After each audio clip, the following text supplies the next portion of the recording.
असां सब खां पहिरियां ई सबक पढ़ंदासीं। ही स्टेट बैंक जो खाको ॾिनल आहे, तव्हां ॾिसी रहिया आहियो। ही स्टेट बैंक आहे। असां अॼु हिन जे बारे में पढ़ंदासीं।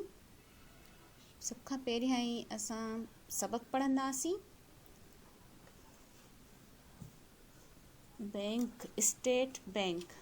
बैंक हिकु अहिड़ो इदारो आहे जंहिंमें माण्हू पंहिंजूं रक़मूं महफ़ूज़ करण ऐं कारोबार लाइ रखंदा आहिनि।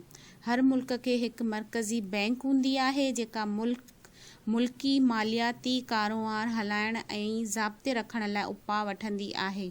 असांजे मुल्क पाकिस्तान जी मरकज़ी बैंक खे स्टेट बैंक ऑफ पाकिस्तान या बैंक दौलत पाकिस्तान जे नाले सां सॾियो वञे थो।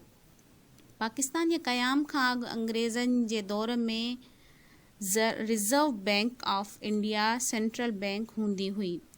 30 डिसंबर 1947 ईस्वीअ ते अंग्रेज़ हुकूमत रिज़र्व बैंक खे ॿिनि हिस्सनि में विरहाए 30% पाकिस्तान खे ऐं 70% इंडिया खे ॾिनो। हिन विरहाङे खां पोइ मई 1948 ईस्वीअ में क़ाइदे आज़म मोहम्मद अली जिन्ना स्टेट बैंक ठाहिण लाइ जिदोजहद शुरू कई। जून 1948 ईस्वीअ में स्टेट बैंक ऑफ पाकिस्तान जो बुनियादु विधो वियो। 1 जुलाई 1948 ईस्वीअ खां हिन बैंक बाक़ाइदे कमु करणु शुरू कयो। स्टेट बैंक ऑफ पाकिस्तान सभ खां पहिरीं मुल्क जी नाणे वारनि सिक्कनि ऐं नोटनि खे तरतीबवार तयारु करण जो कमु शुरू कयो। 1956 ईस्वीअ में state bank of Pakistan J act जो तारुफ़ थियण खां पोइ हिन बैंक खे जेके बि ज़िम्मेवारियूं ॾिनियूं वयूं तिन खे उहा वॾे पैमाने ते निभाइण लॻी त जीअं पाकिस्तान जी मुआशी हालतुनि में पैदावारी वसीलनि में तरक़ी थिए। 1964 ईस्वीअ में स्टेट बैंक ऑफ पाकिस्तान खे ख़ुदि मुख्तियार बणायो वियो त जीअं उहा सभु कमु वॾे पैमाने ते करे सघे। गवर्नमेंट ऑफ पाकिस्तान जनवरी 1997 ईस्वीअ में स्टेट बैंक ऑफ पाकिस्तान खे हुकुम ॾिना जेके मई 1997 ईस्वीअ में पार्लियामेंट मां मंज़ूर थिया, जिन में नोटनि खे तरतीब ॾियण, नाणे जे अघ ऐं क्रेडिट खे तरतीब ॾियण ऐं पाकिस्तान जे मुआशी पैदावारी वसीलनि खे वधाइण शामिल आहे। State bank of Pakistan J central bank आहे। हिकु बैंक जा हेडक्वार्टर कराचीअ में हिन बैंक जा हेडक्वार्टर कराची ऐं इस्लामाबाद में आहिनि।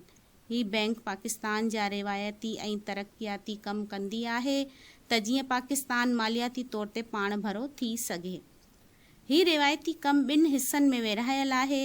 हिकु हिस्सो बुनियादी कमनि सां गॾोगॾु करंसीअ जा मसइला ऐं माली मसइला हल कंदो आहे ऐं ॿियो हिस्सो एजेंसियुनि जे कमनि खे संभालींदो आहे, जिन में पब्लिक डिपार्टमेंट ऐं मैनेजमेंट ऐं ॿाहिरियनि मुल्कनि जे नाणे जी मटासटा जे मैनेजमेंट शामिल आहे।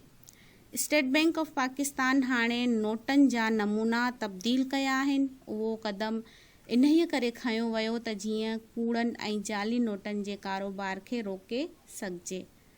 State bank of Pakistan J central board of directors जा 9 मेंबर हूंदा आहिनि, जिन में पहिरियों गवर्नर या चेयरमैन हूंदो आहे।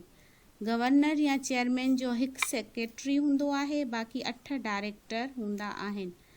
स्टेट बैंक ऑफ पाकिस्तान मुल्क जे मुआशी तरक़ीअ में अहम किरदारु अदा करे रही आहे। हिन मुल्क जे वॾनि शहरनि में हिन बैंक जूं ब्रांचूं खोलियूं वयूं आहिनि, जेके पिणु मर्कज़ जे इंतिज़ाम हेठि हलनि थियूं।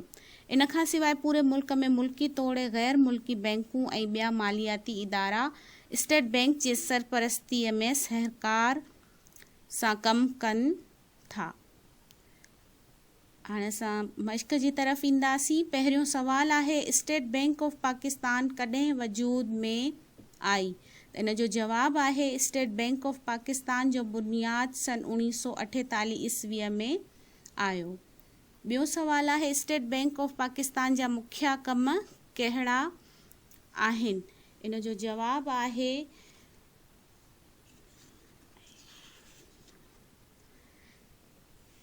इन जो जवाब थींदो त हिन बैंक में माण्हू पंहिंजूं रक़मूं महफ़ूज़ करण ऐं कारोबार लाइ रखंदा आहिनि। हर मुल्क खे हिकु मरकज़ी बैंक हूंदी आहे जेका मुल्की मालियाती कारोबार हलाइण ऐं ज़ाब्ते रखण लाइ उपाउ वठंदी आहे।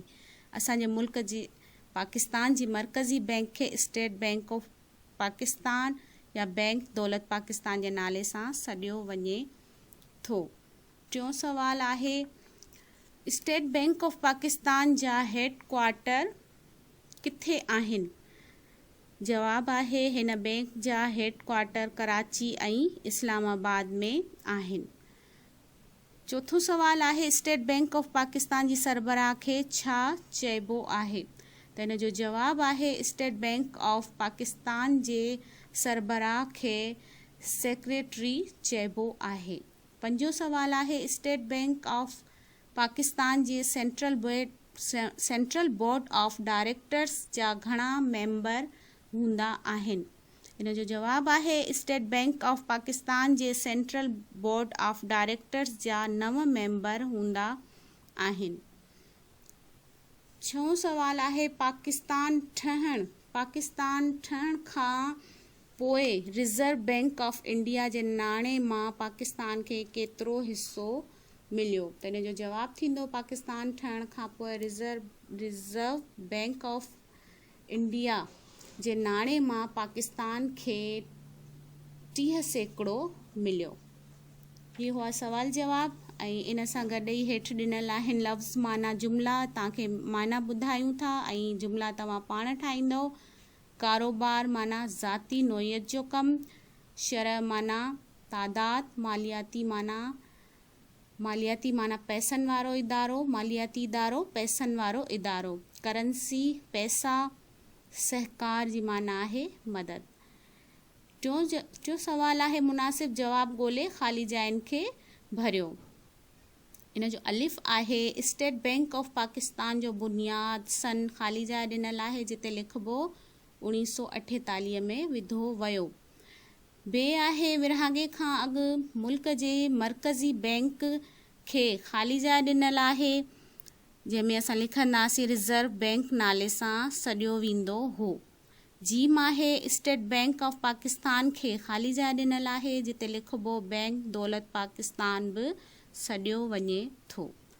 दाल स्टेट बैंक ऑफ पाकिस्तान जी कानूनी हैसियत ख़ुद मुख्तियारीअ वारो एक्ट ख़ाली जाइ ॾिनल आहे जिते लिखिबो 1964 ईस्वीअ में सन में पास कयो वियो।